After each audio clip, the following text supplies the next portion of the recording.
Stand up for righteousness. Stand up for justice. Stand up for truth. I truly believe that thoughts are the greatest vehicle to change. We do not care whether the cat is black or white, as long as it can catch mice. We choose to go to the moon in this decade and do the other things, not because they are easy, but because they are hard. Victory in spite of all terror. Victory however long and hard the road may be. To those waiting with bated breath for that favourite media catchphrase, the U-turn, I have only one thing to say. U-turn if you want to. The ladies not for turning. I'll stick with gin. Champagne is just ginger ale that knows somebody, is a quote by the character Hawkeye from the hit TV show MASH. I thought this was a suitable quote for our guest today, someone who has achieved astonishing success and is now taking on the global giants through his wit, creativity and authenticity. Our guest today is Stuart Gregor, co-founder of award-winning Australian gin brand and distillery, 4 Pillars Gin. He is also the founder of creative communications agency Liquid Ideas that partners with well-known food, drink and lifestyle brands. Stu has served on the boards of OzHarvest and Starlight Foundation. He was previously the Inaugural Board Chair for the Australian Public Relations Council and President and Chair for the Australian Distillers Association. Hello and welcome to another episode of No Limitations, a show where we speak to elite world-class performing men and women and unlock the secrets and influences that have shaped their destinies and that you could apply to your own life. For our first-time listeners from all over the world, please don't forget to follow on your preferred podcast platform and share with your friends and colleagues. And for our listeners in Kenya, South Africa and Egypt, a big hello. I am your host, Greg Robinson, Managing Partner of Blenheim Partners Board and Executive Search Firm. In a captivating conversation, Stu takes us through the ups and downs of entrepreneurship, the art and science of creative and impactful marketing, innovation in customer experience, and the behind the scenes in building what is now Australia's largest craft distillery. From his early days as a journalist to his foray into the wine industry and the founding of Liquid Ideas and 4 Pillars, Stu offers us some valuable insight into how one can distinguish themselves in a highly competitive landscape in a world that has never been more connected. So sit back, maybe have a gin and tonic, and enjoy 4 Pillars of Humanity. Stu, welcome to the show. Greg, thanks for having me. Well, I'm going to ask for the obvious question. What's the preferred drink? Well, I'm still a gin and tonic drinker. You know, I've made a bit of gin over the years, but I came out of the wine game. I just went to the footy yesterday, so I'm partial to quite a few schooners. Yeah. Pre, during, and post. So, honest to God, I'll drink whatever people put in front of me. I can be a very non-discerning drinker if I need to be. But no, I'm going to have to stick with gin, I suppose. The 4 Pillars gin is enough. And it's got me where I am. Yeah. Any preferred flavours or styles from the 4 Pillars? Because I had the opportunity to go to a grog shop just recently. What an unusual occurrence for you. Must have been. Oh, you must have been in the aisle ahead of me then.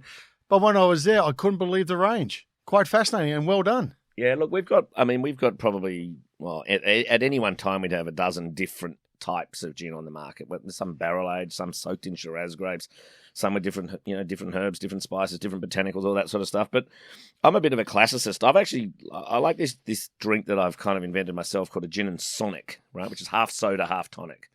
I'm trying to lower the sugar of the tonic, but also it makes the gin sing a little bit more. I actually quite like gin with soda rather than tonic because the tonic tends to overwhelm the flavour a little bit. So gin and sonic. But the problem is bars hate it because they have to open two. They have to open a soda and a tonic to make my drink, so it costs me twice as much. Is that right? Yeah. Still get your slice of lemon, I hope. No, orange. Orange? Yes. 4 Pillars is a big orange brand. We love oranges. A little more subtle. The flavour, the lemon can be quite acidic, quite tart. Yeah, okay. So we're a big fan of oranges in our gin. So what actually is 4 Pillars? You're learning a lot about gin now. Well, what is 4 Pillars? I am. Yeah, you are. What is 4 Pillars? Yeah. It's a gin brand. It's a distillery, isn't it? Yeah, it's a distillery down in the Healesville in the Yarra Valley. So we basically set up almost So it's 2013, about August, September, we first set up. We made our very first gin, released our very first gin in the first week of December 2013. We're Australia's biggest craft distillery of any kind now, certainly Australia's biggest gin distillery. And we probably represent, we figured the other day, we probably represent more than 60% of all Australian spirits exports is 4 Pillars. So we've got and we're probably 40 or 50% of Australian gin. So pretty good market share, sell 1 million plus bottles a year. Mm-hmm. And I'm on their way out the door, mate. I know you are. I'm both metaphorically and literally have 1 foot out the door. And my second foot will be going out the door within the week. Are you surprised by the success? I don't think you can honestly say you're surprised by success if you set yourself up to succeed. You invest the right amount of money, you get good people around you. I don't think... Perhaps the scale of the success has surprised me a little bit. I mean, I'm not sure I thought we would. So, for instance, this year we're on the shortlist of just 3 distilleries to be the International Gin Distiller of the Year, an award we've already won twice. Now, no gin distillery in the world has ever won it 3 times. Okay. That's announced in London at the end of October. That's up against some well-known brands. That's absolute tradition. And there. I don't think I thought we would be that. I mean, I certainly thought we could probably be Australia's best gin because there wasn't a lot of competition when we started. Mm-hmm. But for us to be as good as any gin distillery in the world, that's not a bad rap, I suppose. Well, how do you go from being a founder and owner of a gin distillery from many years going back to, was it News Corp and runner-up Cadet Journalist of the Year? That's good research, mate. Not many people know that I was a runner-up. I know, runner-up. Well, that's a great... How do they measure that? Look, I just want to keep kudos to Lisa Green, who won that. Because it wasn't... Still dark with her. Well, it wasn't clicks in the old days. No clicks. So one of my first bosses was a guy called John Hardigan, actually, who ended up being the CEO and chair of News Corp. And he was actually the editor of the Daily Telegraph when I started. I went straight out of school into journalism. And I think one of the things about journalism, certainly back then, and probably similarly today, is that you have to have a real curiosity. You got to ask. You got to want to ask a lot of questions. You got to want to learn a lot about stuff, and you got to learn real quick on the job. And you got to be tenacious. Yeah. And one day you're going to be sent out to Parramatta local courts to do a murder. Next day you're going to be over there doing a sports story. Next day you might be doing something on TV or entertainment. Particularly in those days, you were just thrown anything in the morning. Mm-hmm. Like literally, if you were in general, you would just be told, right, today you're going to go out and do a story on a lost dog, or you're going to do a death knock, which was always the thing that none of us ever wanted to do, which was knock on the door of someone whose family member had died and try to get an interview with them. They were horrendous. I think tenacity as well as curiosity, and they'd be the 2 things I reckon that held you in good stead as a journo, as a young journalist. I mean, just thinking about it now, they're probably the 2 things that would be the greatest attributes to anyone who wants to start up their own business. You've got to be tenacious and you've got to be curious. You've got to keep asking questions about how can we get better. Yeah, and you don't take no for an answer, do you? No, you can't. You can take no and think, well, how do I work around the no? But you do get no's. Yeah, we had coffee mugs made from well, there's only 2 big buyers in Australia. There's the Woolworths Group and the Coles Group. So I won't say which one it was, but it wasn't Woolworths, who knocked us back and said, "Nah, we don't need 4 Pillars gin in any of it." And we're talking hundreds and hundreds of stores right across their network. Of course, we made coffee mugs of our first rejection letter because that really gives you the heebie-jeebies when you realise that you've just knocked, I don't know, probably 25-30% of the market out. Okay, so we're not going to be able to sell any of our booze in Liquorland. Yep.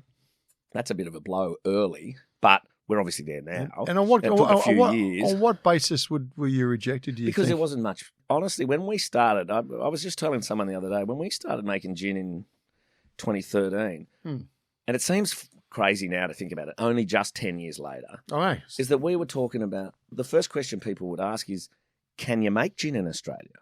I thought all gin had to come from England, or I thought all gin was British.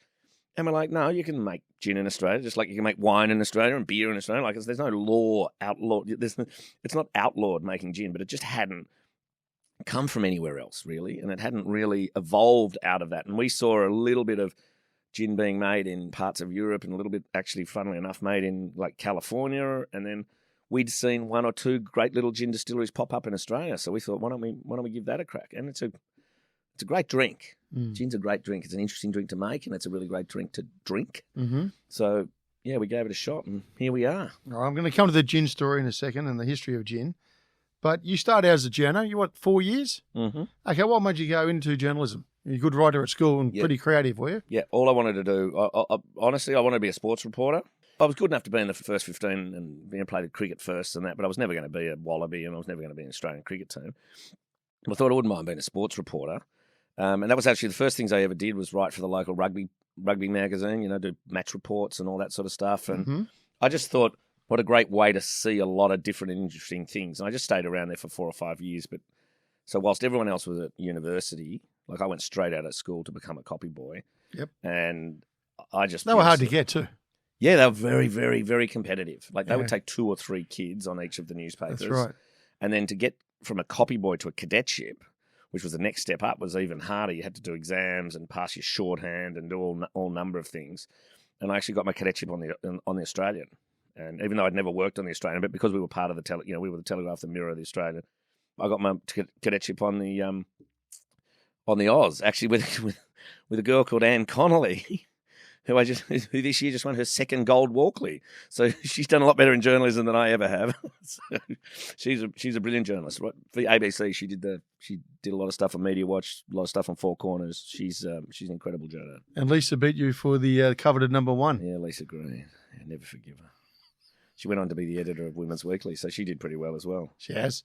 How'd you find the deadlines? I love deadlines. I love working under pressure. Not that I'm in retirement just yet, but I'm in a sort of a semi-retirement phase at the moment. We're just sort of figuring out what's next, and I'm hopeless because I'm disorganised. And without a deadline, I can sometimes you just sort of cruise. And then when people tell you, right, you have to file that in 15 minutes, It's phenomenal how you can get yourself to focus. And I love that. I'm kind of notorious for it in my current work environment where I love the chaos and the intensity of something that's happening right now. We have to, if we win this big award or something like that, and we have to have that media release out in 15 minutes, I know that I'll bash that out in 15 minutes and it'll be bang on. And I want to get it out perfect and fast. So I was always a fast writer, and I still am. I still love writing good copy quick. It's just a thing that I really, really enjoy. Well, why'd you break away from such a passion then? Well, funnily enough, I'm knocking out a little travel column occasionally for News Corp at the moment that sits in the back of the escape section, and it's still one of my favourite things, writing. And I mean, I write a lot of copy for Four Pillars. Well, I have done over the last 10 years. I've wrote a bunch of wine books and a bunch of wine guides, and I used to write a wine column every week for the Sunday paper for probably 6 or 7 years, maybe longer. And I'm really enjoying writing again. So maybe I'll write a book. Mm-hmm. I don't know what about. Well, you've got a couple of stories to tell now, haven't you? Yeah, I don't know if they'd be interesting enough because I never read biographies. Okay. I don't read non-fiction, so I don't really know what's out there. But yeah, I'd love to write something. Well, I think non-fiction's better than fiction. Yeah, apparently. Well, it is. Truth is stranger than fiction. Let's be honest. I mean, That's right. Writing is is probably my great passion. I would never want to step away from it. But you did. You made a call. You left News Corp. Yep. 4 years. Yep. Why? I wanted to travel because I was still, I was probably 4 or 5 years out of school. I was probably 21, 22 years old. Like with most of us in who quit jobs as young, headstrong young kids, I had a boss that I didn't like as much, and I thought she was just trying to force me to write copy that wasn't creative or individual. You were very much writing to a style and a length, and I wanted to write stuff that I thought was a bit more colour, a bit more vibrancy, I suppose. So I just left and thought I'll go and see the world, go and work in a few pubs, go to Europe, do all that sort of stuff. And it was when I left that and went to Europe and spent 2 or 3 years in Europe and ended up at university in France. That's when I discovered wine. Now, what were you doing there? Mate, I was going out with a French girl, obviously. What else? Only one. Yes. Well, at a time. But I met a French girl in London, and then I went to university to learn more French because I thought I might want to become a cook, or like a chef. But then I realised, and I worked in a really quite famous cooking school up the top of Burgundy, near a little town called Chablis, which is where the wine comes from. Yeah. And I worked up in a place called La Varenne, and I needed to get my French up, so I went to university in a little town called Poitiers for about 6 months, and that's where my girlfriend lived. Yep. And then naturally, we broke up as soon as I arrived in Poitiers. She's like, I don't need this stupid Aussie. What are you doing here? Fucking hell. So she ditched me, obviously, and moved to Italy, far away from me as she could. And then I went back to Lover, and I did the cooking stuff.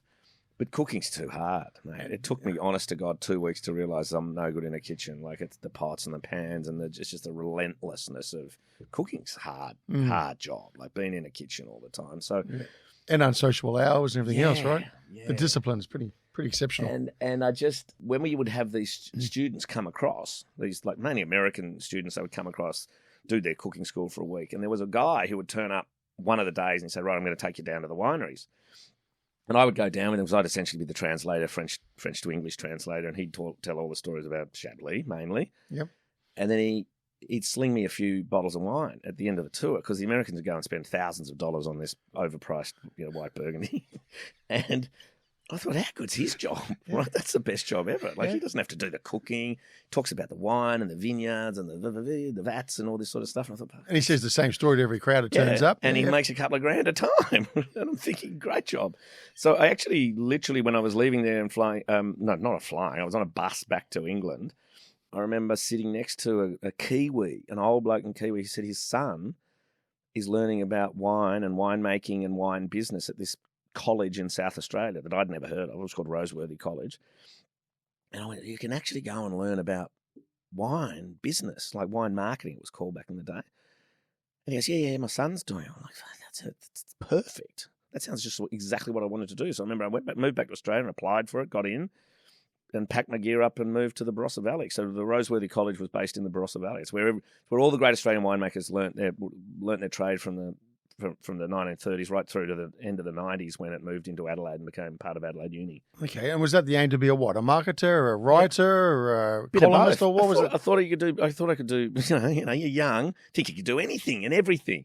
I don't think I've had much of an idea, but I thought I would love to work in the wine industry. And again, I'm thinking probably not as a hands-on winemaker. Well, hold on, before we go, what did you love about wine? I don't. The French are brilliant in describing it, aren't they? Yeah, those first experiences in Chablis was something that I just realised I really liked it. I mean, I like drinking.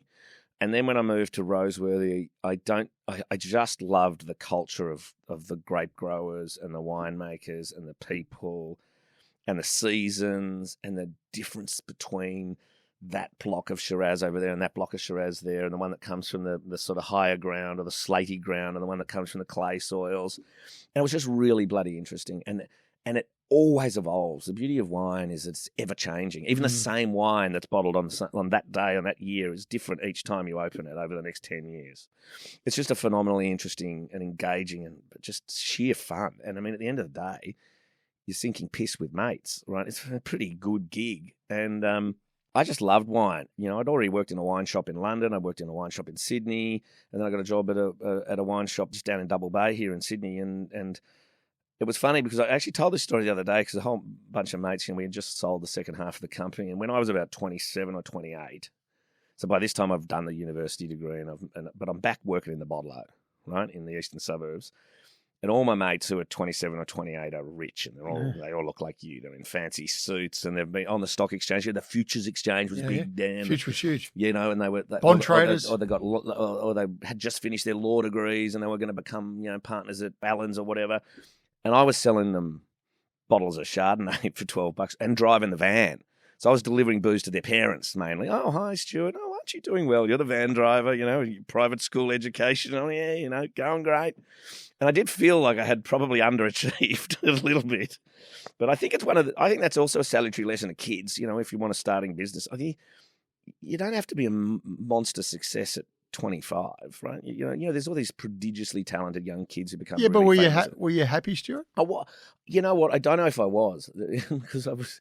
My wife would tell you, because she was my girlfriend at the time, that I wasn't always very happy because I was just like, am I going to be a fucking liquor store van driver for the rest of my life? Like, I feel like I've probably got a little more to offer here. But I just got offered a job in Melbourne. Like, I literally answered the phone in the shop, and there was a recruiter on the phone, and he said, I'm trying to find this Stuart Gregor. I said, mate, that's me. Seriously. And and he said, can you come and have an interview for a job and this is where the journalism and the wine came together. It was the wine communications manager, right, for a company called Mildara Blass, Oh, yeah. which at the time was had just been bought by Foster's. Yeah.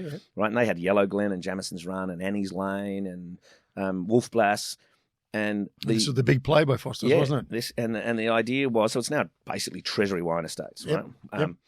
The role was to use a bit of your journalism skills to write the press releases and write. I didn't really even know what PR really was. I mean, I'd heard about it and I'd studied a bit of it at my wine school. But you need to have all the relationships with all the media and all the influencers and all that sort of stuff. But you need to also have a great relationship with all the winemakers and everything else. And your job is just to communicate between the two, write the press releases, host the lunches, do the storytelling. And I'm like, that's the greatest job of all time. Well, it's almost like that guy in France, a little bit. Yeah, and I got it. So I moved to Melbourne, got the job, and that's what set me off on. That's what got me here today. Basically, was that job in 1996. When did you start knowing I was doing okay? What sort of feedback were you getting? I think early days. It was because it was a new sort of thing for a wine business to have, which was like a PR manager, right? A guy or girl who would get. So you weren't getting the casks, or what were you getting? No. We weren't. Mate, one thing our boss had was he would only put wine in glass. Right, he was not a cask guy. Not a cask. A guy called Ray King, great MD actually, and so we were doing. We would help. Oh, you're a classy end. Yeah, we were class, mate. But we would do lots of fun stuff and launch new. It was really quite an entrepreneurial little business. Okay. Right? And Wolf Blass was still around, the human. Yep. I mean, he's not dead yet, but he was still around then. And they would encourage us to launch new flavours, new Riesling. We were right at the start of the screw cap, 2002. So, 1997, I think we put our first Rieslings under screw cap, and everyone hated the screw caps. And why don't you use cork? And I mean, now probably 80-90% of Australian wine's under screw cap, which is a good thing. Is it really? Yeah, it's a good thing. Screw cap is, corked wines. I had a really... Yeah, but isn't it, you're supposed to undress the wine and off you go?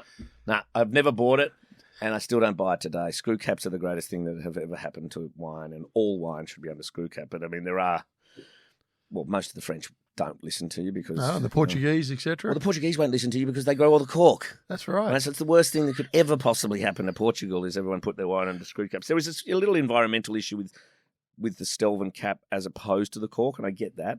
But I would still rather buy a wine with a screw cap because you just know it's going to be okay. Yeah, but you can look at the cork. You can look at the cork. There's no point looking at the cork. You've already pulled it out. You can't jam it back in if it's no good. Yeah, but hey. So I don't. But the poly, the DAM corks. There's a conglomerate cork that is almost without taint called DIAM, and they're very good. So if you do have to have a cork, as long as you stick a DAM in it, I'm okay. But I can never find my bloody corkscrew, ever. We went to a school BYO dinner, like at the school hall for my son, and we were leaving it. And I'm like, God, I am not going to take a bottle with a cork in it because I'll guarantee you we'll turn up at the school hall. No one will have a bloody corkscrew. Right. Turned up at the school hall. No one had a corkscrew. Right. And I'm like, hello, I just bought 4 bottles and they all have screw caps. I'm going to go okay here. The bloke next to me is filthy. And then he's trying to, knock in the cork. No, that doesn't work too well. No, did not work well. So, no, that's the wine.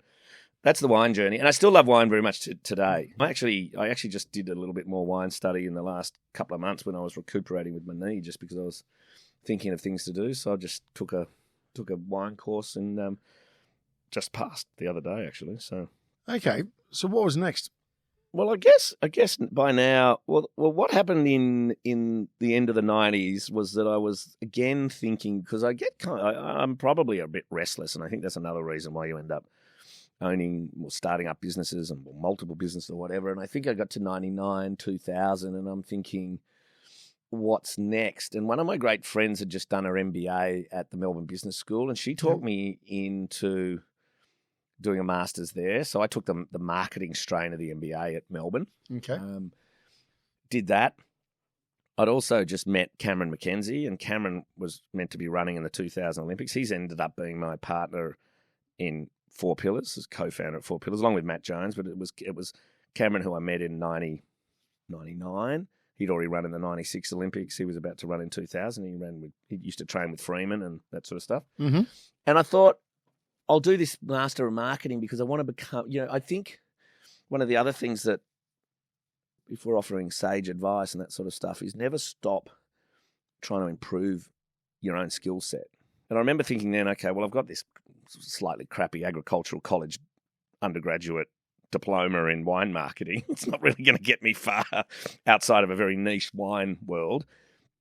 So I went and I thought a proper master's from a real school like Melbourne Business School, part of Uni of Melbourne.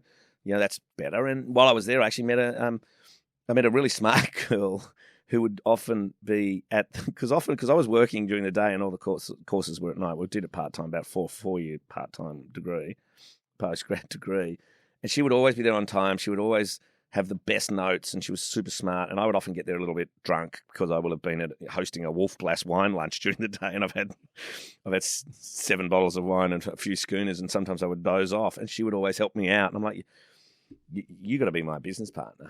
You're great. And she ended up being my business partner. We actually took an entrepreneurship subject with a guy called George Beaton, who was an amazing lecturer, and he only did it on weekends.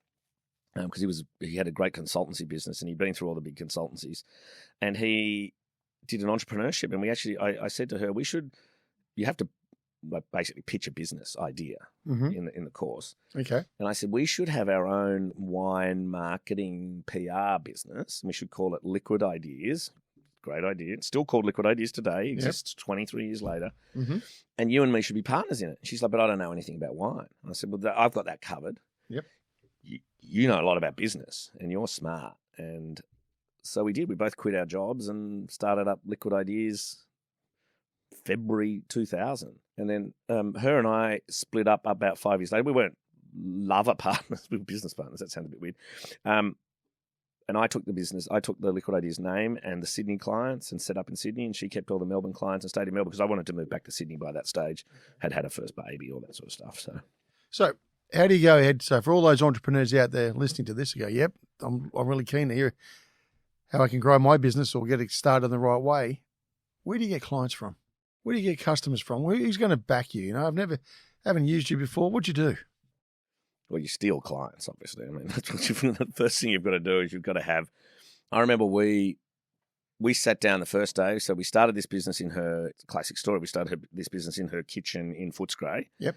And there were the two of us there, and we're like, well, what do we do day one? And it's like, well, we better get a letterhead and we better get some business cards. And I said, oh, we better get some clients as well. And so there were a couple of businesses that I'd worked with at Mildara Blass, some smaller parts of their big portfolio. And I said, I reckon they'll let us do a bit of work for some of the smaller clients that probably don't get the attention from the big corporate beast. Yep. So if you can imagine today, you're in a giant portfolio, and we picked a couple of little ones like Balgownie. We'd made some friends in Coonawarra, and we picked up a little winery called Rymel, and we said to them, look, here's what we can do. We'll charge you a couple of $1,000 a month, but we'll send you press releases out. You put them on a retainer? Yeah, as quick as you can. Okay. And we'll send out media releases, and we'll host events when you come to Melbourne. We'll introduce you to James Hallett, because I'd met all these famous wine media, because in those days, lots of people wrote wine columns, Yep. And I said, we can get your wines in front of James Halliday, or we can get your wines and we can meet the fancy guy who runs the restaurant and puts wines on a wine list. That's all they want, because most winemakers are agriculturalists, right? They're farmers, and they get increasing, some of them are increasingly sophisticated, but at the end of the day, most of them don't really know what to do once the wine has been made and the labels have been put on. Yep. And they just give it to their distributor and say, well, you just go and sell it. Do you get involved with that? If that's one aspect of, do you also get involved in the design of the labels? Yep, yeah, we used to. We used to get involved in the design of lots of labels. I mean, I was integral in the design of the Four Pillars label, as an example, many years later. Yeah. But yeah, absolutely, we would get involved with the design. Well, we would tell them what we think that some of the ideas that we thought they should do. Okay. You need to stand out. Wine labeling has been, until the last maybe 5 or 10 years, incredibly boring and monotone, right? Yeah. It's white label with cursive writing, and the vintage is in red, and there's a castle on it, and it says jibba jabba jabba jabba jibba, right? And so you can't stand out that way. Because I remember Wolf Blass was actually one of the first guys who told me, he goes, when I was German, come to Australia, and everything was the same. So he just said, I'm going to make the red one, the yellow one, the grey one, the black one. Right, and remember, and Wolf Blass wines was so easy to recognise on a shelf because they stood out, and we've taken a lot of that with Four Pillars. Yep. Right, we've got the black one, the yellow one, the green one, the blue one. Yep. Right, and it's really how many discerning, what percentage is really discerning palates in Australia as opposed to I've been really well marketed to? So, marketing is in essence, you have to make great product first of all. Like, are there that many people who can tell the nuanced difference between our olive leaf gin and our rare dry gin? probably not not on the face of it. Correct. But when they come to do, and this is one of the other things that you need to do if you're marketing a product, right, you need to bring it to life. Right? You can't just sit it on a shelf and expect someone to love it. But so we were adamant. This is right back from these days when I was back in this wine industry. Is you need to bring these products to life. You need to show people how you make them, why they're different from anyone else, why you're going to like this brand more than the brand that you already exist. Because if we go to the gin context for a minute, it's like no one walked into a bar anywhere in the world in 2013 and looked at the shelf behind the bar and said, if only there was an Aussie gin there. Yeah. But no one was thinking that way. No. And we had to give that bartender and the customer a reason to say, I want that Aussie gin there. And what you have to do is bring it to life. We would do hundreds and hundreds of events, small tastings, consumer tastings, trade tastings, and where we tell the story about these gins. And if you taste our rare dry gin and our olive leaf gin next to each other, you can see the difference. And that's a spark moment for most people. They go, oh my God, I thought all gin tasted the same. Now I realise I kind of like that citrusy one rather than that olivey one. Because, half the world loves olives in their martini and half the world loves lemon twists in their martini. Yeah. So why not make a gin for both of them? Yep, agreed. One of the things that we decided very early was that there's not just one. Like, if you remember, even 15 years ago, each brand had one gin. So you either took it or left it. Hendrick's, one gin. Bombay Sapphire, one gin. Gordon's, one gin. Tanqueray, one gin. Yep. Now, Tanqueray, 5 gins. Gordon's, 10 gins. Hendrick's, 6 gins. Because they've realised you put in every egg in the one gin basket. And if someone goes, I don't like that Hendrick's. And I'm going to go to the opposition. I'm going to go to Four Pillars. Yeah. And at Four Pillars, we're saying, you want a bloody Shiraz gin, or you want a Yuzu gin, or you want the rare dry classic gin. You give people options, or you can have the ready to drink cans. So I think one of the things that we learned early, and I learned this right back in the wine trade, is that give people, like even so while I was at uni back in the day, I was working at the cellar door of a little company called Rockford, right, which is a great little winery in the Barossa Valley, right, on Crondorf Road. Yep. And he's one of the cult winemakers of the Barossa. Was then and still is today, Robert O'Callaghan. You still got to sell it, but don't you? Yeah, mate. And you've got to have great loyal customers. You may be great at making it, but you still got to sell it, right? Making it is easy. Selling it is hard, right? Because making anything good is not, it's complicated and an art form, but selling it and then selling it again next year and then the year after, that's the hard bit. And Rockford we used to have a really busy cellar door, and we would have these two, and all the wines were sort of not, they were serious wines for proper wine lovers and all that sort of stuff. Really good body and context. Yeah, but the two wines that would sell the most at the cellar door, one was called Alicante Boucher, which was an incredibly sweet pink rosé. Rosé, right, okay. $9. What year was this? 94, 95. Yeah, because they're in vogue now, aren't they? No, they are, yeah. But this was early doors of the rosé revolution. Yeah, okay. And then we would have a white Frontignac, which was even sweeter. Because Robert would say, if people come in here and 3 of the 4 people want to drink our expensive Shiraz and everything else, but there's one person who wants to drink something sweet or something pink, yep, we've got to have a product for them. Yep. Don't force them to try to like something they don't necessarily like. So listen to your customers. And if your customers want to drink white Frontignac, then make a bloody white Frontignac. Because we don't want to lose a customer. We've got to think about people who come and visit our distillery. If there's a group of 6 people, I'll guarantee you one of them doesn't like gin, right? You got 6 mates, you sit down at dinner, and you go, who's up for a gin and tonic? And 4 of them might go, yeah, I'll have a gin and tonic. I go, fuck no, I don't like gin. I'll have a schooner, thanks. So sell beer. We always make sure that there's a beer available. We always make sure that there's wine available. Like you don't just proselytize to people, because if that one person also happens to be the person driving the car, they go, no, I'm not going to that bloody gin distillery. They hate bloody gin. You lose 5 potential customers. So listen to your customers and don't be too bloody precious. Okay, listen to your customers, but but I'm paying you to create a market, aren't I, with Liquid Ideas? Yeah. So how do you create a market for me then? You listen to some customers. You've got to go and get me some customers, don't you? Yeah. Otherwise, I'm just flogging it through cellar door and the old sign on. And back in the old days, the way I would get you, customers was what we used to call third party endorsement, right? So I'll go and find some people whose opinions matter to say your wines are good.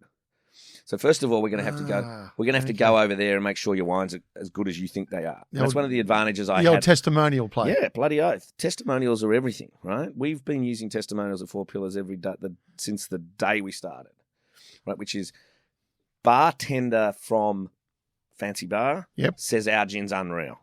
Oh, that's not bad. That's good. And you have to make stuff that's unreal. That's the thing.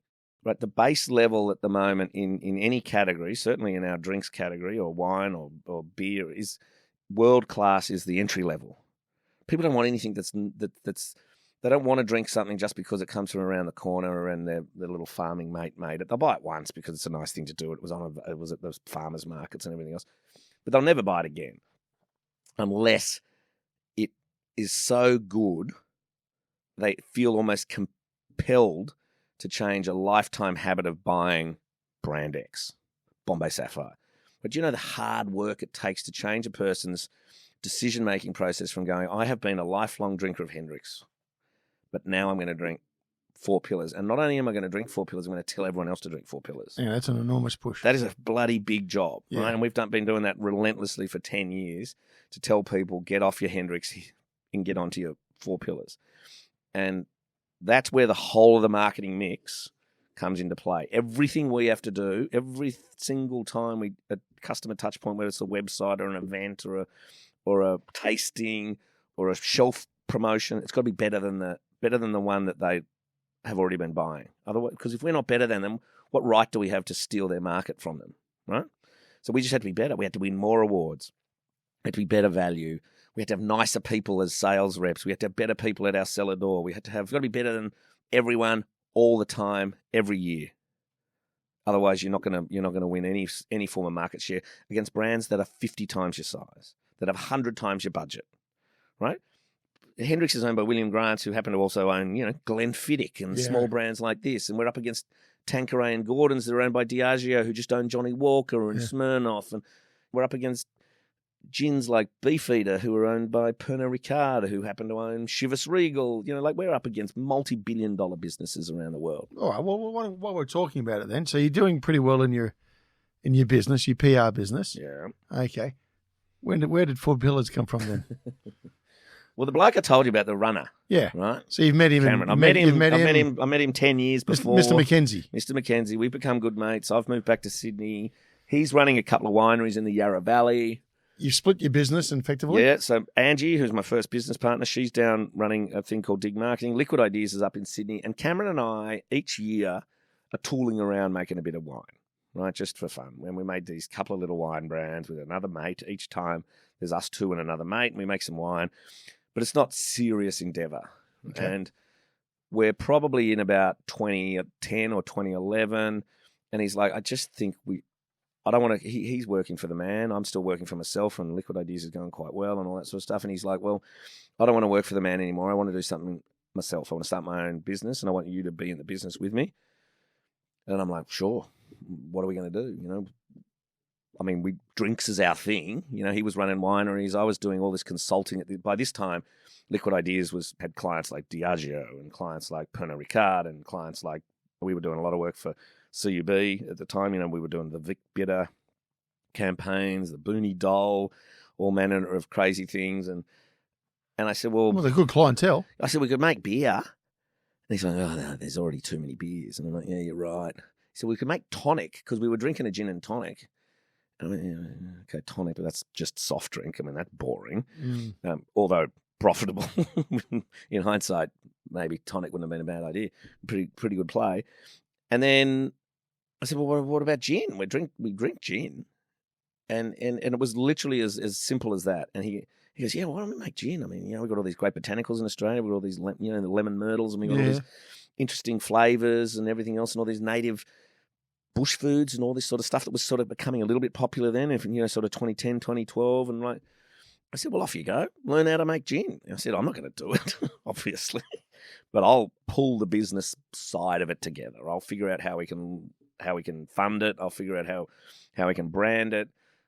We always had a drinking game that was just called the Four Pillars of Humanity, so that was just going to be the name. It didn't mean anything. It was just a drinking game that I don't need to explain to you now. It's quite funny. But So we never even had a discussion about the name. I said, well, obviously it's just going to be called Four Pillars. And he's like, sure. So nothing more profound than a game. No. I mean, we've retrofitted. But a great title. Yeah, we've retrofitted a few things on it, and then we discovered, of course, the 4 pillars of banking and the 4 pillars of wisdom, and so we're like, okay, we'll stick with 4 pillars. And then we also wanted to say, well, Australian gin. We don't want to be one of these gin brands that tries to look old immediately. We want to say proudly established 2013. We want to be modern, modern and Australian. And we don't want to fake anything. Had to be Australian? Yeah, well, it was always going to be made in the Yarra Valley because that's where he lived. Yeah. So, but buying Australian from Australians, is that a big play? Yeah, it resonates. Look, Australians love great success stories. Do they? Yeah, they do. Yeah. Okay. I'm a non-believer in the tall poppy syndrome. There you go. Okay. Non-believer. I think Australians don't hate people who are successful. They hate people who are successful and become wankers. And that's when the tall poppy syndrome kicks in. It's when you no longer seem to reflect the ideals that we Australians sort of like to hold ourselves to account for. You seem like you used to be a decent bloke, but now you're a dick. Taking yourself too seriously. Take yourself too seriously. Can't deal with criticism. You get bitchy with the media who probably have hand-fed you your whole career and sucked up to you for years. I'm thinking of the Australian rugby coach at the moment, but anyway, shouldn't say that. And you just become, people like to see, but in this country more so than the US, that you retain a sense of, you're still grounded. Yep. You still go to the shops and, I don't know, whatever. Do they still have that larrikinism? I hope so. Is that still around there or not? I hope so. I mean, I think there's less of it now. I just think in general, in community in general, without going down the rabbit hole of wokeism and everything else. Because there's a bit of that floating around. Oh, shit, there's a lot. And, and I'm a 54-year-old white man struggling with the new world because, I'm probably a little bit more, I was going to say flamboyant, but that'll do. And laissez-faire sometimes as well, direct Yep. and sometimes a little bit opinionated and I try to be very funny. That's one of my things. You try? Yeah. And it's really hard. Like, it's hard to get a handle on what you can and can't say now. So you can't be an individual anymore, eh? Well, yeah, I think you can. You just got to be more cautious. Isn't that that's pretty sad sometimes, isn't it? I think it is. But I express a view and take it back. Yeah. I know. I think, like all pendulums, it's going to swing a long way in one direction. And it'll find itself a balance back. All right, so you're sitting down and you guys have worked out, okay, we're going to call it 4 pillars off the back of a game that we play. Yep. Okay. Was there ever a business plan? Yep. Do they actually exist? Yep. And do you actually follow them through, or where you throw them out after the first couple of weeks? Like, what happens? Okay, so the business plan. So we got a guy involved. The third partner is a guy called Matt Jones, right? And Matt came out of an agency called Jack Morton. So he's a big. They do big events and big brand activation. So, if Samsung want to launch a new mobile phone in 40 markets around the world, they'll get Jack Morton to do those huge activations in Martin Place or in, in Times Square, and they'll do a whole manner of trade shows and all that sort of stuff. So amazing agency. Not putting the ads on the TV like it used to in the old days, but bringing events and activations to life. Right? Okay. And he was great at that, but he was also very great at sort of strategy and pulling together decks and pulling together my mainly loose ideas of how we were going to do this and Cameron's ideas about how to make the gin. All right. And pulling it together into something that at least looks feasible. Because the one thing you need to do with a business plan, it's less a business plan, more, it might be an IM, an information memorandum or something like that, but it's, if you need to go and get, and this is one thing that I would again say to people, because I often have conversations now with quite a few young people who are trying to start businesses. And the key to raise, I said, well, at this stage, I said, we need to raise $500,000, right? We'll put in $250 each. And you're all a third at this stage? Yep, still right through to the end. And you believe in that? Yep. And what we said was we're going to give 40% of the equity away to mates, 20 people who will buy 2% each. Oh, okay. And sell it to them for X. Yeah. X was way lower than it should have been, but you got to start with something. You've got to start with something. Right. We wanted to start with cash in the bank, so we didn't want to start. One thing people can sniff is brands who are doing stuff on the cheap, brands who are doing stuff on the smell of an oily rag. Whilst it's nice and romantic, it can't last. You're better off to be better funded than underfunded, right? And so we said, right, we need $1 million. That sounds good in theory. You got to try to get the funding, right? Yeah, well, you do. But you see, the other thing is you've got to be realistic with your funding. I mean, I see so many IMs and young people starting businesses today, and they go, right, we've got a pre-money val of $5 million on this business. I'm like, mate, you haven't fucking done a thing. Yeah. Like, why is your business worth $5 million? We didn't value our business $5 million until we were selling a couple of 100,000 bottles of gin a year, right? Okay. And so this ridiculous concept that you're overvaluing your business from the get-go. We undervalued our business, which meant we could get people in on a good business case that Matt was able to pull together, great presentation skills, which Matt and I had, so we were able to be compelling to potential investors, realistic amounts of money we asked them for. When we started, we asked our investors for $25,000 each. So we basically paid, which is a bit of money for some people, but petty change for others, right? Sure. Some of them who came in were our first employees who had to borrow money from their dad. And some of them had to, they didn't have mortgages, but people had to borrow money from friends and family to get up to 25. Others just wrote a check because they're rich farmers or whatever. I find that pretty fascinating that here you are as an expert, as a marketer, PR man, and you've got your other two colleagues into this together, and it sounds like a formidable team, and you're undervaluing it. Yep. So you're not overvaluing it, and yet, as you say, you hear out there all day long, others who haven't got half that skill set, trying to get themselves up to a number. Oh, that's really fascinating. Well, we hadn't ever. I mean, let's be honest, we hadn't. This is probably, let's call it 11 years ago. We hadn't ever done this before, like raising money. The business that I started was the oily rag business, although we were reasonably well funded, Angie and I, in that liquid ideas business. Yep. But that was a service business that we weren't trying to sell a product to Woolworths. We weren't trying to sell a product to the export markets, to the duty-free stores.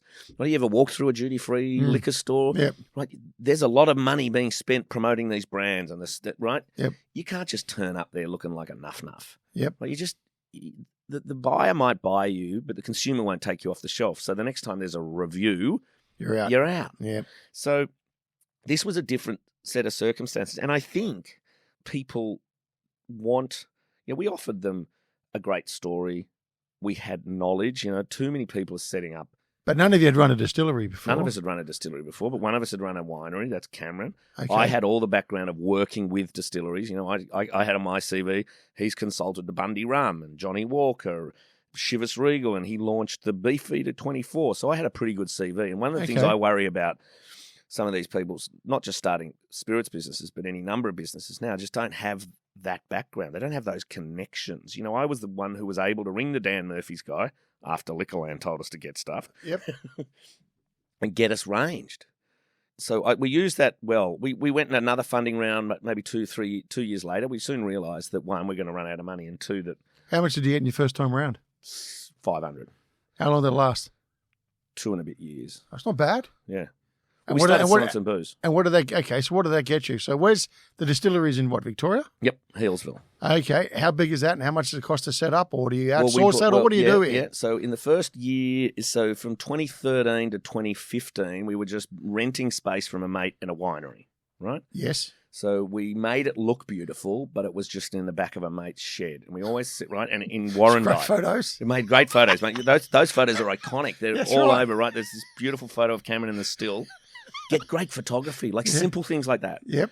Right, I had a mate who was the best photographer in the country. Because perception is reality. Mate, it is. And I said, we got to make everything look beautiful. The first ever photo shoot was shot at my house, getting tablecloths that make look good, borrowing fancy little knickknacks and all that sort of stuff. But it was all shot at my house. We weren't going to pay for a studio. Yeah, okay. We had to make it look beautiful. Right. And then we got Anson Smart, the best photographer around, to shoot the distillery. Okay. And if you look really close, you can see that the top of the still is, I reckon, 8 centimeters from the roof. Like we were looking at it going, we're not going to fit that in. Anyway, but we always wanted to have a home base in the heart of the Yarra Valley, and we found an old timber yard, like an old shed on the edge of the main drag of Healesville, and it just happened to be 150 metres from Cameron's house. Yep. On the walk between Cameron's house and the pub. So that was a well-worn path with he and I. Okay. And I'm like, mate, how good would that shed be if we could ever buy that? And one day he saw the local real estate agent out the front, and he rings the real estate agent going, are you selling that shed? And he said, yeah. And he said, well, I'm coming down here today, and we're going to buy it. Right. Okay. And that's when you have to start borrowing money. That's when you need to do a second raise. Yep. We said to our punters, right, you got in nice for your 25 grand for 2%. Now, if you want to keep 2%, you need to give us another 50. And they all came in, bar one. Yeah. Okay.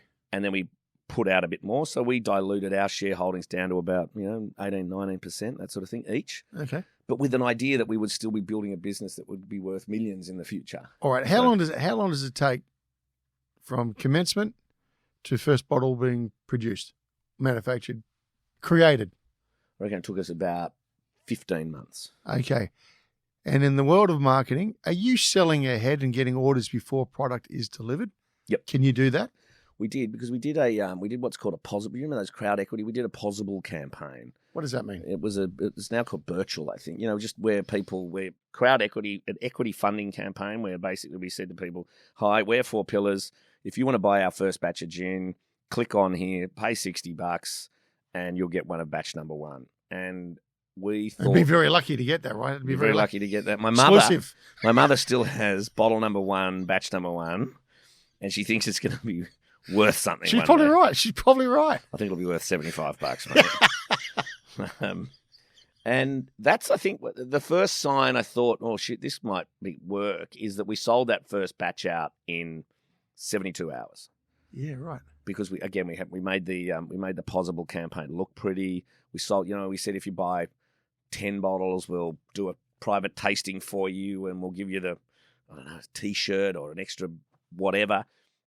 And a couple of mates did that, got into that first round. But what that did, that very first round, so we hadn't even made the gin at that point. That's what I'm saying. We said, right, you get in now and you'll get the gin in 4 weeks or whatever. That also gave us permission to go to Dan Murphy's and say, hey, listen, there's a bit of people want this stuff. And we were clever in that we made sure that all of the people who we thought could influence decision-making in our space got that email about the possible campaign. So they looked at it, and they also could see that lots of people were clicking on and buying this stuff. So I think that really helped us with our first try to get into the retail trade. We said, look, people want this gin. You better arrange it in your liquor store. And are you doing? And we got a good distributor as well. We got a little distributor. A mate of mine had a little distribution business. He imported tequila and he sold a few rums. So he knew everyone. Yeah, so he knew everyone. So we said to him, he's Vanguard, James France, still a great mate of mine. Yep. We said to him, mate, you need to take on this Australian gin. And he was as skeptical as anyone. And he's like, really? Do I need an Australian gin? I said, mate, it'll be the biggest product in your book within a year. And he just pissed himself. He said, mate, you're kidding. We've got, what was it called? Saint Germain elderflower liqueur, which at the time was quite popular. I said, mate, we'll be bigger than that in a year or two. No troubles at all. And he rolled his eyes as if I was an enormous wanker. But also something else I was trying to think through here is you're building the relationships with the retailers, the distributors, etc. When you're also building a gin community. Yeah. And that's half the magic, isn't it? Yeah, well, you've got to build. So we always thought you've got to build customers, direct customers are great. So we built a great website. We made sure that we sold booze on the website. Right? Okay. We made sure that we had great events. So we built a community. And the first people on that database were the people who came into that first equity raise, right? The crowd funders were the first 500 people on our database. And we told those 500 people, right, well, we're going to throw a little gin party in a bar. You're all invited, come along. And so they came, and then they all brought a friend or two, and we said, subscribe to our email. And we got 120,000 on our database now. We got about the same on our Facebook community. We got about the same on our Instagram. And it's knowing how to manage your direct communities, because each one of those people has opted in to follow a company. Yeah. Right, which is one thing that most of us don't really do very often. No. We only follow companies we really love, like maybe a sand shoe brand, a sneaker brand you love, or a music brand you love, or a clothing brand. Why am I following it? Because you like the content. Like, we don't bore you with shit. We don't try to sell you all the time, although we do try to sell. Yep. We often give you opportunities to buy stuff that others can't. We'll invite you first to our crazy parties, and a liquor brand needs to have crazy parties, right? Yep. Because that's fun. Yep. And we will always show you behind the scenes. One of the things that we were always really adamant about is that if we weren't willing to show people how we make the gin, that's when people don't really trust the process. Oh, the transparency part. Is so it? we played okay. transparency beyond belief. Right, come over and have a look. We do it every time. If people want to come to the distillery, come out the back. We'll show you exactly how we make it. We'll show you the stills. We'll show you how we turn them on. We'll show you the buckets full of botanicals and all that sort of stuff. We think that's one of the key things. Matt always used to say that was one of the key elements of craft, rather the term craft distilling or craft beer. Yep. Is transparency in process. Your willingness to show people how you make stuff. Because I think when you're not craft is when you close the doors and say, no, you don't need to see that because it's all just being made in one giant fermenter out the back. Mm-hmm. So we're very, very, very conscious that we want people to be able to see how we make stuff. So you've got to get all those elements. Like you never stop thinking about how you can do more fun and interesting things to continually engage customers because, we're in a world of very low attention and very low attention span. The watching my 17-year-old son just scrolling through Snapchat and Instagram is just terrifying. The 4 seconds you might spend on one page. It's so increasingly you've got to make really, really fast, clever. I mean, TikTok's a bit difficult because TikTok's a lot populated by people who are under 18. So for alcohol brands, TikTok's difficult. Yep. So you just have to never stop thinking about what it is you can do to gain further attention for your brand. You're listening to No Limitations with special guest Stuart Gregor. On our next episode, I sit down with Phil Kearns, CEO of AV Jennings and former captain of the Wallabies. It was a super special moment because on that tour, Michael Lynott was captain and he got injured. And so I had to step up. And I remember Bob Dwyer actually, when he told me, I was sort of a bit in shock, I've got to say. And it's probably the most stupid question of all time, but I said it anyway. I said, Bob, what do you want me to do? And he said, I've picked you as captain because of the way you play, the way you train, the way you are with the team. He said, so just do more of that. And I thought, okay, that's pretty easy. So that was how it was set up. Just be yourself. Be sure to join us on our next episode. And now, back to the show. So what's changed since you first started out in your original business to now how you engage an audience? Everything has changed in terms that the media has changed. Yeah. So when I started Liquid Ideas, there was no Instagram, no Facebook, I got my first mobile phone probably in 96, 97, but there was no photographs on it. There was no scrolling through pages on the internet on your mobile phone. The media has changed immeasurably. Yep. Right. And in those days, if you wanted someone to write about your gin or your wine or anything else, you would talk to the newspaper writer who would write the article on the Thursday. Yep. And each week he would choose a different winery to profile, and you just wanted to make him choose yours. So you would take him out to lunch, or you would show him better wines, or you would take him to the vineyard. So, and now... Do I need them anymore? Well, he doesn't exist anymore. There aren't many of him anymore, or her, right? There aren't many wine columns in newspapers because there aren't many newspapers. But there are still important influences. And this begat... we used to say 20 years ago, we would say Liquid Ideas' business was influencing the influencers. Now they're fucking influencers everywhere, right? Influencers on Instagram. Let's just use Instagram as an example. Yep. But what you have to be is exactly like you had to be then, is the same now, is that you need to check on you need to really understand if a person is actually influential, right? So like for me, I always used to say, okay, who's an influencer in the world of wine? Okay, it's that guy who buys all the wine from Maryvale. Because Maryvale in Sydney, you've got 50 restaurants and bars, right? That guy is an influencer. Yep. I don't care if he's naked on an Instagram page or anything else. He's a genuine influencer, and he can influence people in my category. Find those real influential people and work on them. Work on building relationships with them. Work on selling to them. Work on building their confidence. Work on them understanding your brand. And that may be old James Halliday, or it might be the guy who buys the wine at Maryvale, or it might be the corporate who has the keys to the Clayton Utes cellar, and he buys hundreds of dozen bottles of wine each year for the boardroom. Right? There's a lot of influential people. You just need to know. You need to work really hard finding out who they are.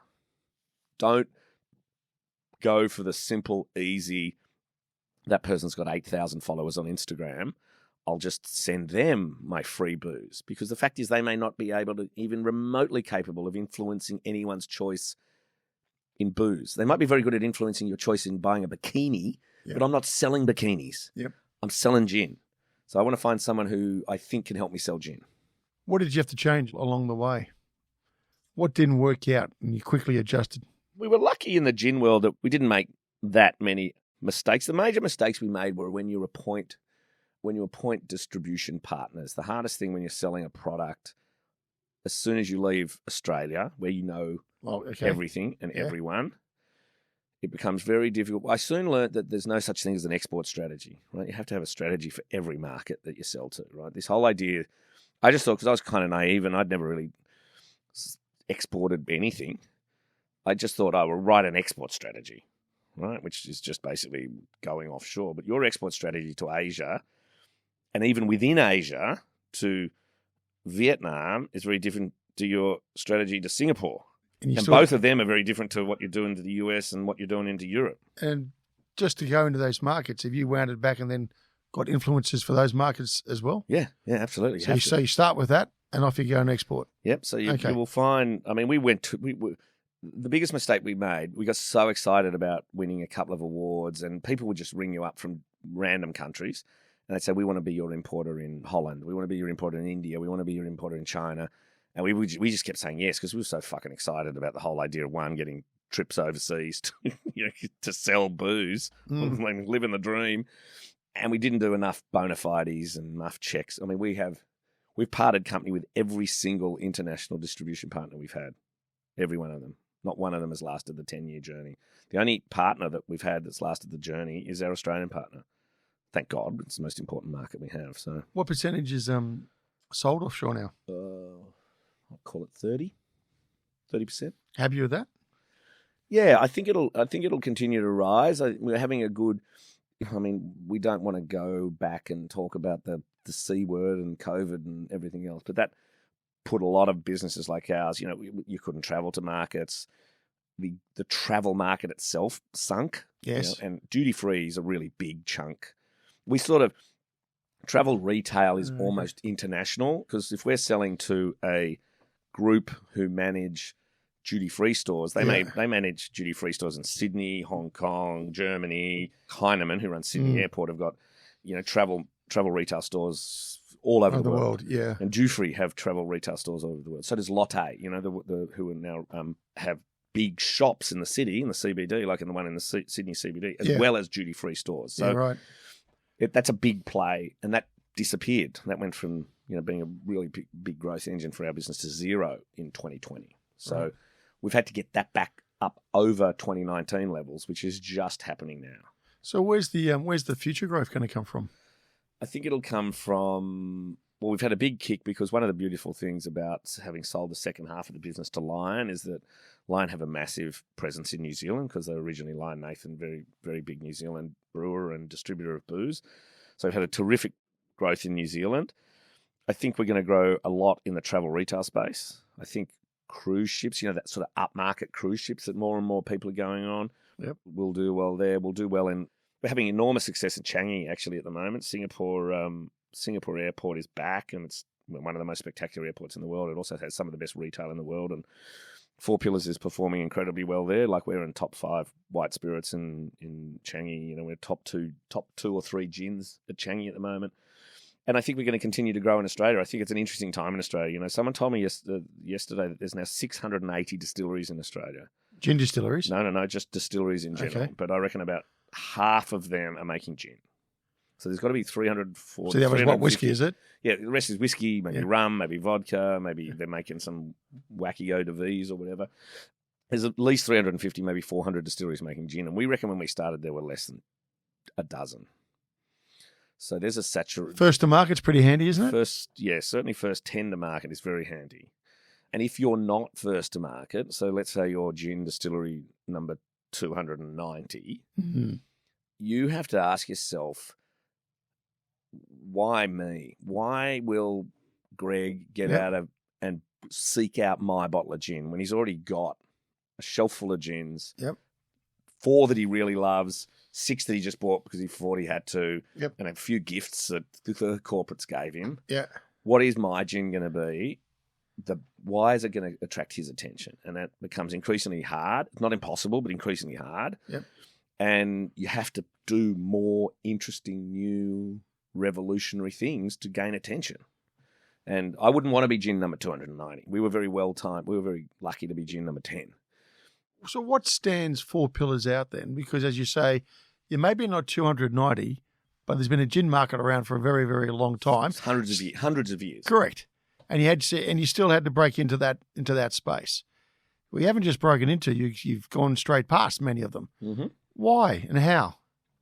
Because all that stuff I was saying before, because we did everything better than the incumbents, and we never. So all those well-known brands. Yep. Which have also been bought by big houses as well. Correct. Is that half an opportunity there as well? Yes and no, because we now have been bought by a big house as well. Yeah. We're part of Kirin, which is one of the globe's, one of the biggest drinks businesses in the world. But what we did is we created a market for Australian gin. Tick, right? That's a big chance because you can go into a market and say we're Australia's number one gin. So if you are in a bar in San Francisco that wants to have a global sort of vibe to it, and you probably need one Australian gin, you're going to buy ours. Okay. Right? We went and said, right, we need to make the very first, one of the very first things we said is we need to make something approaching the world's best gin here to be noticed. Right? So go forth, Cameron, and win all the big awards in the world of gin that you can win. Win the double gold medals in San Francisco, win the world's best distillery. There's only one Australian distillery, us, that has won the world's best gin distillery, and we've won it twice. Yep. Right? So be that good. Right? There are plenty of other great Australian gin distilleries who are doing fantastic things, right? And one day, someone will be better than us. May eclipse you. Right? Yep. But we cannot allow that to happen anytime soon, right? And it's just a matter of every day waking up going, well, what is it today that we're going to do that's going to be better than everything anyone else is going to do? What's the new variant? We were the first to market. So there's a product called Bloody Shiraz gin, which is a purple gin, which was gin soaked in Shiraz grapes because we're in the Yarra Valley, right? We're in the middle of a wine region. And no one had ever made a Shiraz gin before. Yeah, okay. Who's coming up with the ideas? Cameron, to a lesser extent me, but definitely Cameron has come up with that idea. He said... So no other imports from anybody else? You haven't brought a chemist in, a scientist in? No. So this is you guys sorting it out? No, this is us using what I said before, using our knowledge of the industry, a certain amount of creativity, a self-belief, a little bit of funding. And we said, right, why wouldn't we make a gin? There was a... Okay, hold on one second on this one. What about the old story you said earlier? You got to go and find out what the customer wants. How many customers told you they need a Shiraz flavoured gin? Thanks very much. Well, I tell you, so what I said when I said that you've got to find out what the customer wants, right? You've got to listen to, I'll tell you exactly, right? A lot of people didn't like gin. Yeah, well, we said that point before as well, right? Particularly 10 years ago.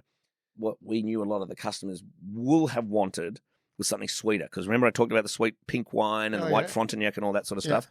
So if we were going to make a Shiraz gin, we were going to squeeze Shiraz grapes and gin and make a really delicious purple sweet gin. Yep. Right?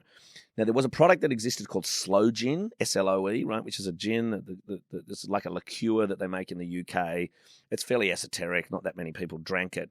But it had a small niche market in a few places, and it was in a couple of drinks.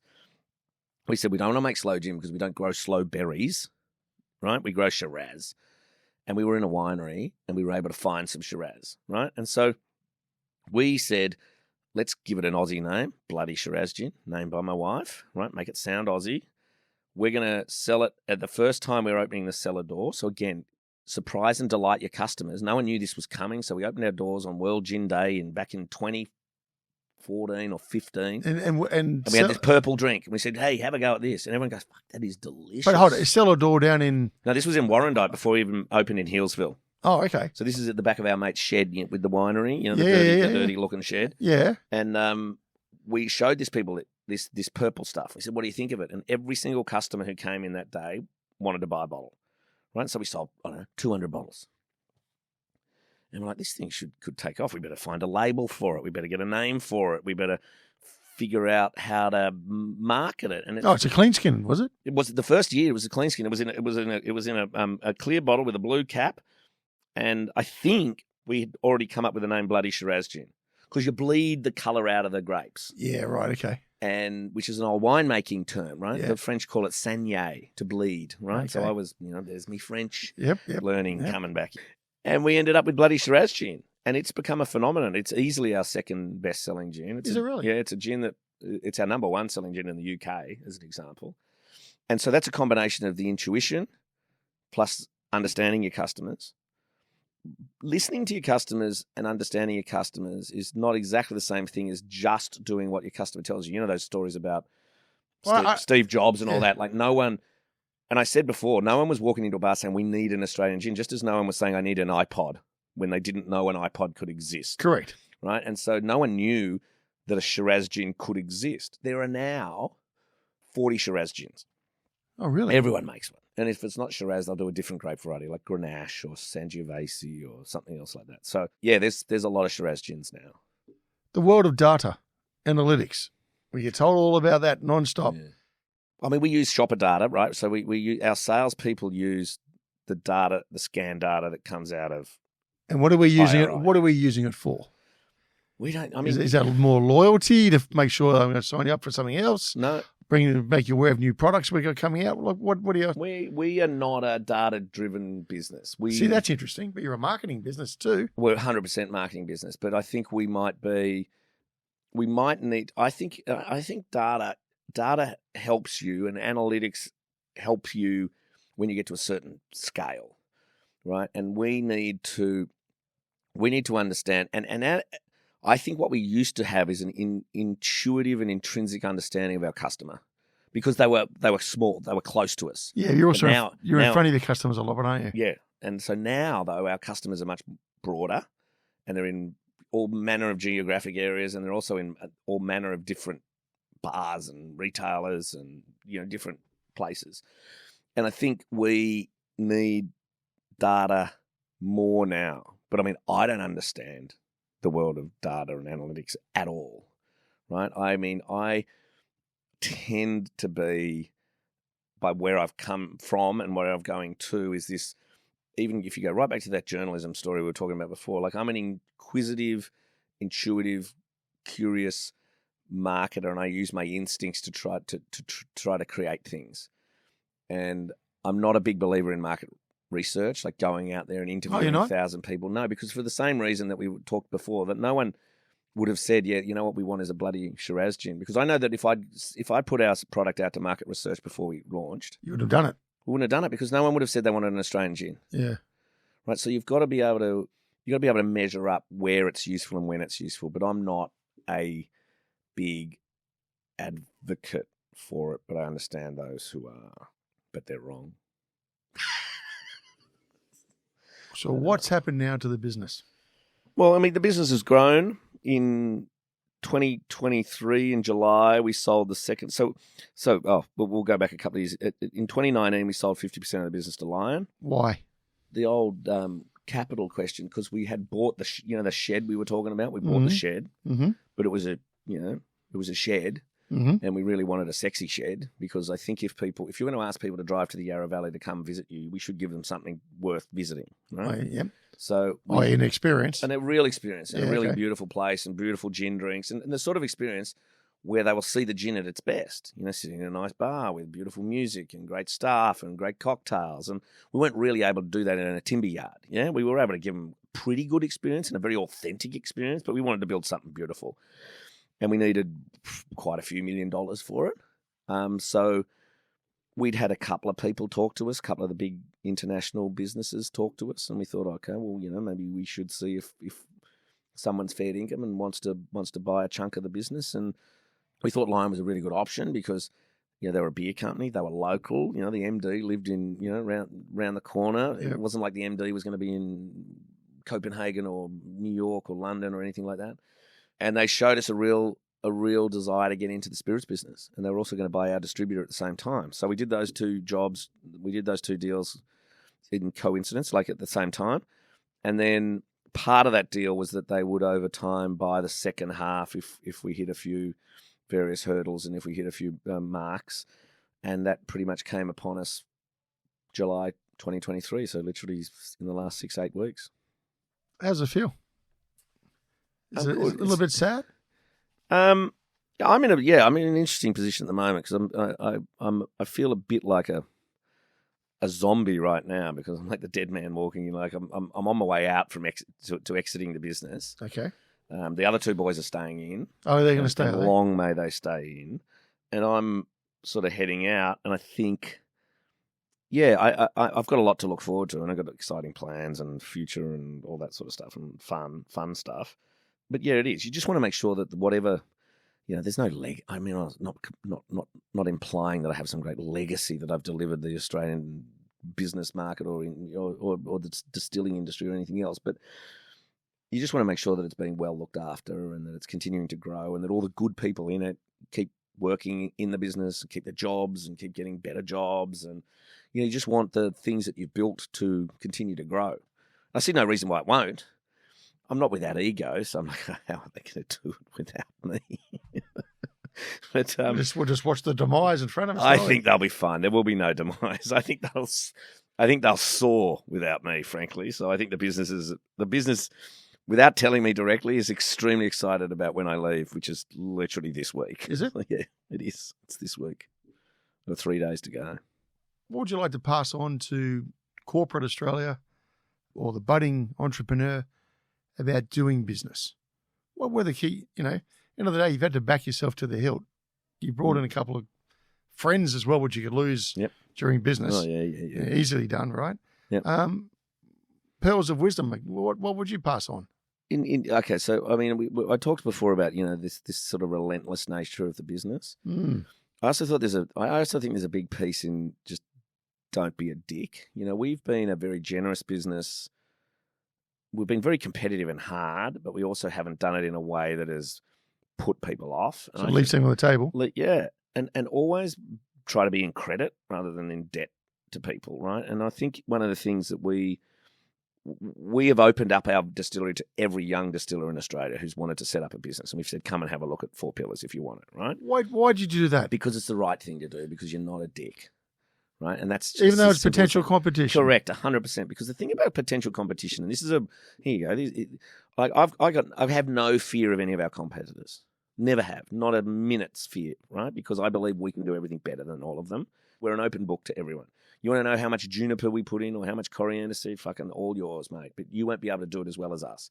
And even if you make the identical gin to us, our gin and our brand and our storytelling and our website and our Instagram and our events and our bloody cellar door will all be better than yours.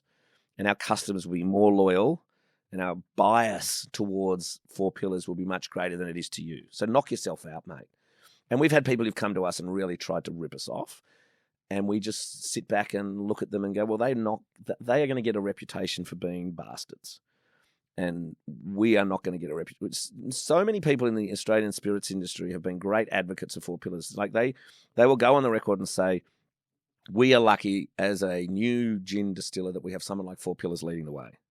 Like a good, generous, hardworking, well-marketed, excellent business. A good citizen. That are not trying to shaft people, and they're showing us the right way to do things. And we hope we are. Because, at the end of the day, the one thing I would say to business people is at the end of the day, it's still a personal, business is still personal. No one wants to do business with someone they hate. I mean, they will do it if they have to, but they will always have them in the back of their mind. Fuck, if I get one opportunity to shaft that guy or one opportunity to go around them to some other customer, I will. It may not happen immediately. It might take years. But I don't want to have to sell to that person. And as soon as I don't have to sell to that person, I won't.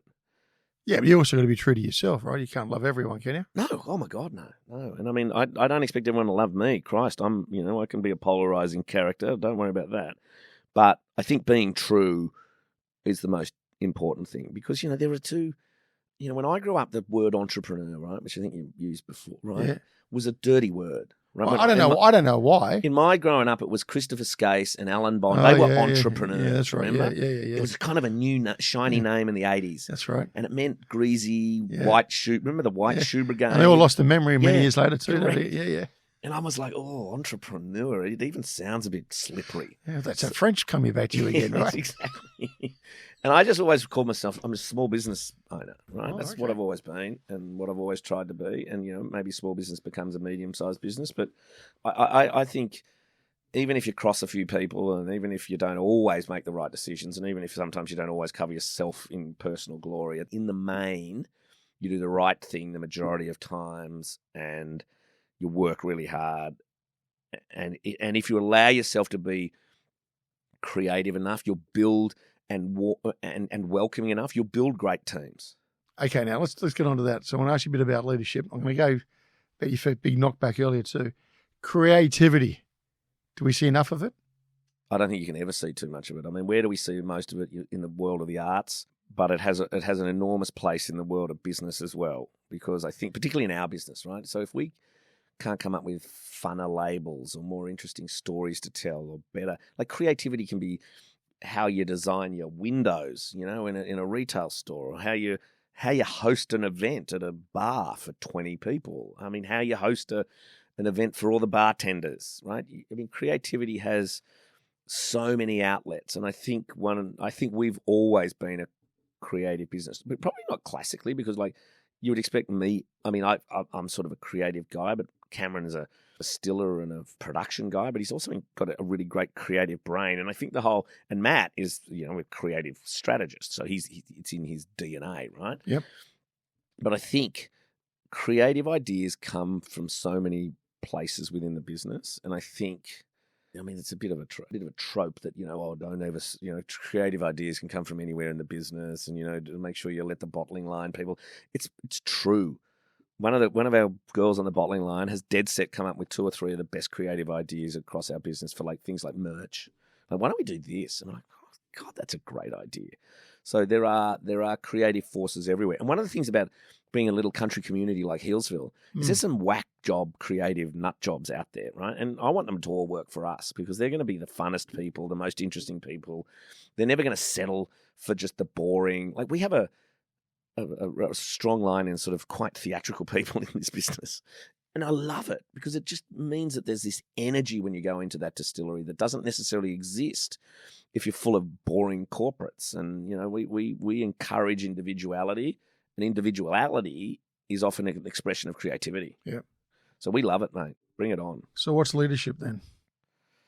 Oh, I don't know. Leadership. I mean, I think. Well, what's leadership to you? Because obviously there's a large part of that's creativity. You but you also had to start from, as you said, putting your hand out, asking people to join or support us, in raising capital.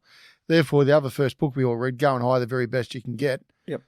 Well, it's pretty hard going when you haven't got much funds in the till. Correct. So how did you do that? I think leadership is about. Why did they come and join you? Okay, so integrity, they've got to trust you, right? So trust is the first thing. Yeah, right? but how'd you get me to start with? But I get you to start with because you think he sounds like he's speaking the truth, right? And it's not going to be too difficult for me to figure out whether or not he's speaking the truth, right? I can use the Google machine to find out whether or not he's been broke 3 times and tells the same bullshit stories all the time. Yep. I think leaders still have to inspire. Like you still have to have someone you want to fight for, right? And I mean, the really great leaders, I'm a massive sports fan, right? And I love coaches in sport. And, and I'm just watching this Ange Postecoglou thing going on. Terrific, isn't it? At Tottenham. Well, it's not terrific if you're a non-Tottenham fan, but it is bloody terrific for an Australian with charisma. And you can tell he's inspiring. He's not just inspiring the players, which is the key if you're a coach, but he's inspiring all the fans, right? And he's really getting people to buy into his vision. And I think you have to have that vision. One of the things I think a lot of faux leaders are lacking in Australian business at the moment is genuine ideas and genuine fucking, we're going to go there and that's how we're going to get there. And we're not afraid. We're going to crack a few China mugs on the way and all that sort of stuff. We're going to still be decent citizens and we're not going to, pollute the environment and anything else like that. But we're going to go hard at it in that direction. And the thing that people love about Ange, if we just go to the Ange Postecoglou thing at the moment, he has said from the very day he went to Tottenham, this is how we're going to play football. Yep. Right?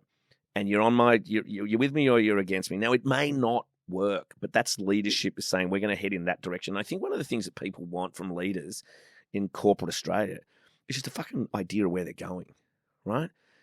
Because government sometimes don't give us that sort of leadership. It's No, wiffle it's waffle. pretty vanilla out You there. don't even know where we're going in climate. Well, let's follow the leader a lot of the times, isn't it, from one to another? But I mean, even the lead, and the leaders will flip flop on a million different things, and they won't make the difficult decision. I think you've also, as a leader, like in the early days of an employee, they want to know you're capable of making a tough decision, and they want to know that you've got their back, right? And it still astonishes me. I went out to dinner with a couple of my old long-term staff the other night, and they can still recall moments that might have happened 8-10 years ago when you showed through your actions, not through words, but your actual actions, that you had their back.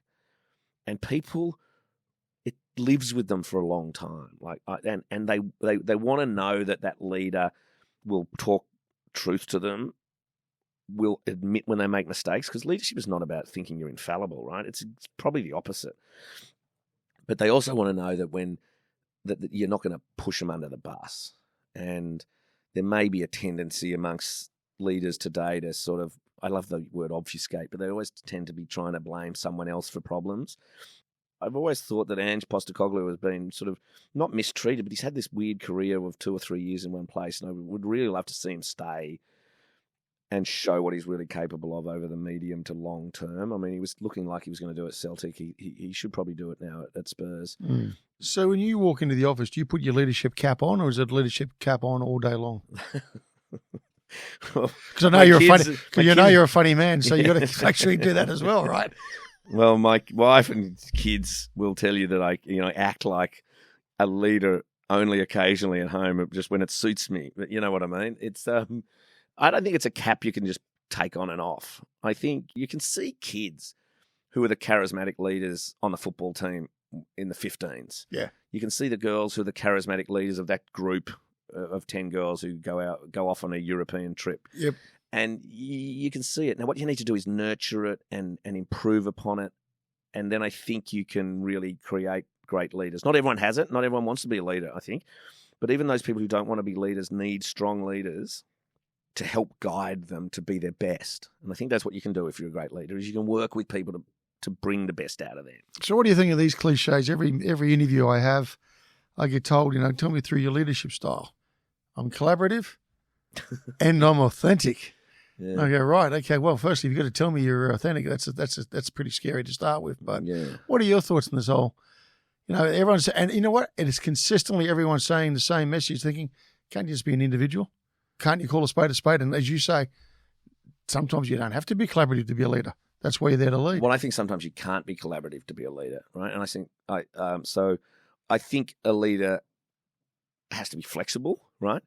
I think sometimes you do need to collaborate, even if you're not sure of what the outcome will be. It's important to bring people in, right, and get your team together, right? So everyone, again, if you're talking sport, there are times when you need to bring the whole club together to collaborate on something to get buy-in right across the business. So flexibility. But sometimes you've just got to direct and dictate the truth, right? And sometimes being collaborative will work in certain times. Being direct will work at certain times. I think you need to listen. Some listeners hear a lot of stuff, but listen to nothing, because they've already got their own ideas. I do think you need to listen, because you do need to understand that your people do have, either they want their contributions to be heard and listened to. It may not mean that you necessarily will agree with them and go along with what they've said, but you need to give them a rationale for why you didn't do it. Hey, listen, Cheryl. Yeah, fair enough too. Cheryl, I thought that was a great idea, but here's I'm not going to spend hours, Cheryl, telling you why this is a bad idea, but here's 2 or 3 reasons why we couldn't do it. Yep. Right? And Cheryl loves to hear that, because she thinks, well, one, he bothered to listen to my bloody idea. Yep. And he's had 2 or 3 reasons why it wasn't the best idea. Yeah, fair enough. So I think there's some... And I guess it's changed a little bit from the startup day one through to where you are now. It has. I mean, what we talked about before, the world has changed phenomenally in the last 20 years in terms of technology and the way we communicate and the way we talk about things. And yeah, I mean, it's probably less, it's probably harder to be an old school leader now than it was when I started in business. Okay. Maybe I'm becoming a dinosaur leader. Maybe I might have to go back to leadership college to improve upon my 2023 leadership skills. We'll see. If you were to look back at that young man being a cadet journalist, Yeah, all those years ago, all those years ago. Yep. Stu, what advice would you give him now? Honest to God, I wouldn't change a thing. I would say follow your dreams, right? And not just, which is funny because often that's the conversation. I became famous. This is a bit of a segue here. That if we needed to let someone go in the business, it was Stuart's going to give her the follow your dreams conversation, which is, come on in, you can't. Come on. I really think you should follow your dreams. What are your dreams? And I've always wanted to make cakes. I'm like, follow your dreams. Bye. So, no, but I think, don't be afraid to try a whole bunch of things. You know, like I'm 54, right? I've continued to, you know, I'm studying spirits at the moment at the Wine and Spirits Education Trust out of the UK. I want to keep becoming more interesting. I want to learn more. I want to keep pushing myself harder, and I want to keep seeing if there's other opportunities. I think if I said to my younger self, I would say stay curious, because I was always curious. Like, I always wanted to know what made things tick, and you know, I just like talking about stuff, interesting stuff with people. Don't close your mind to anything, right? Give everything a chance. You know, there's nothing worse than people who just say, "No, don't like sport." I'm like, how can you close your mind off to something that so many hundreds of millions of people love? At the very least, give it a shot. You know, I sometimes listen to jazz. I don't like jazz. But I'll listen to a bit of jazz just to get a sense of why. Right? But yeah, and try your best not to be a dick, because you know maybe I was a bit of a dick when I was younger. Well, so, yeah, yeah, maybe, yeah. I mean, I always try to get away with it by making people laugh, but you know, I think I'm a better. I mean, my wife will tell you, and so will many of my staff, that I'm a better person to be around now than I probably was 10 years ago, but maybe 15 years ago and 20 years ago as well. But when you're young and you're on a path and you're trying to really build businesses, you don't want people to get in your way. You do become a bit. You're a relentless, occasionally ruthless hard worker, right? And you never stop thinking about your business. Yeah. So the other thing I would say is don't worry about. I know I probably shouldn't say this because this is getting me in trouble. Don't fucking worry about work-life balance. It's bullshit, right? Find a job you love, because then you don't even ever think about it, right? I've never questioned work-life balance. Work has been my life, yeah, right? And I've loved it, and I still continue to love it. I mean, and I'm thinking about my work while I'm sitting at the footy. I mean, not at the key moments, obviously. The key moments I'm fully invested, but you know, like if you find. Again, this sounds like one of these sort of truisms. If you find something you genuinely love doing, right, work-life balance is no longer an issue. Right? Work-life balance is only important if you hate work and love life, right? And don't hate your job. So I think one of the things I would say to my young me is, if you hate your job, get out of it and start again. And that's probably what I've done. Mm. Well, that's Stu. Thank you very much for joining us today. It's been a real pleasure. Thanks for having me, Greg. You've been listening to No Limitations.